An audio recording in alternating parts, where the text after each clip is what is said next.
शोबे सालिसाई के चौथे मुसाहिब मसीहुल्लाह दीवा का नाम पेश करते हैं। मसीहुल्लाह दीवा शोबे सालिसा के चौथे मुसाहिब।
إن عدة الشهور عند الله 12 شهرا في كتاب الله.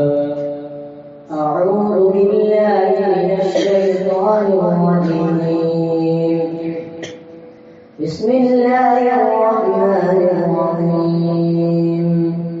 إن عدة الشهور عند الله 12 شهرا في كتاب الله يوم خلق السماوات والأرض منها أربعة حرم ذلك الدين القيم فلا تظلموا فيهن أنفسكم وقاتلوا المشركين كافة كما يقاتلونكم كافة واعلموا أن الله مع المتقين. إنما النسيء زيادة في الكفر ويحبه الذين كفروا يحلونه عاما ويحرمونه عاما ليواطئوا عدة ما حرم الله ويحلوا ما حرم الله. زين لهم سوء أعمالهم والله لا يهدي القوم الكافرين. يا أيها الذين آمنوا ما لكم إذا قيل لكم انفروا في سبيل الله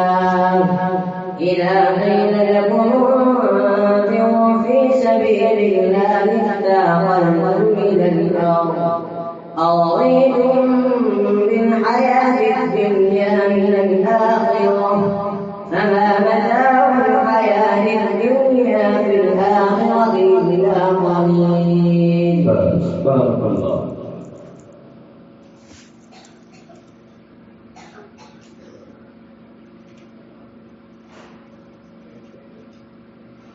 दूसरा सवाल وقال يا بني لا تدخلوا من باب واحد وادخلوا من أبواب متفرقة. بسم الله الرحمن الرحيم. وقال يا بني لا تدخلوا من باب واحد وادخلوا من أبواب متفرقة وما أغني عنكم من الله من شيء إن الحكم إلا لله عليه توكلت وعليه فليتوكل المتوكلون. وفي الأرض قطع عليه توكلت وعليه فليتوكل المتوكلون. ولما دخلوا من حيث أمرهم أبوهم ما كان يغني عنهم من الله من شيء إلا حاجة في نفس يعقوب قضاها وإنه لذو علم لما علمناه ولكن أكثر الناس لا يعلمون ولما دخلوا على يوسف آوى إليه أخاه قال إني أنا أخوك فلا تبتئس بما كانوا يعملون فلما جهزهم بجهازهم جعل السقاية في رحل أخيه ثم أذن مؤذن أيتها العير إنكم لسارقون قالوا وأقبلوا عليهم ماذا تفقدون قالوا نفقد سواع الملك ولمن جاء به حمل بعير وأنا به زعيم. بارك الله.